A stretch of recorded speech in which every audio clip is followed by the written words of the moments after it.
I really enjoy my CNC router, but I also really enjoy hand tool woodworking, particularly hand wood carving.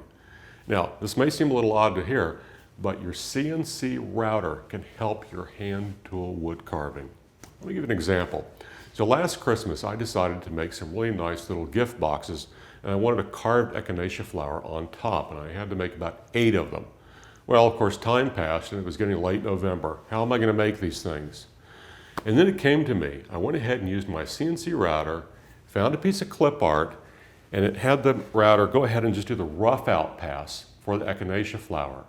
Well, that helped me out a bunch because it established basic shapes, took out the waste, it established the form, and it let me go straight to my wood carving tools and begin establishing the center of the flower, the petals, the undercutting, everything that makes hand wood carving special. So I saved time, I finished my gifts, and my CNC router was a big reason why.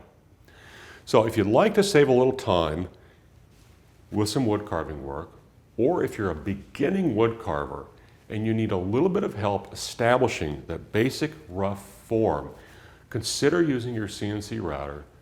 So your CNC router is your friend in hand wood carving.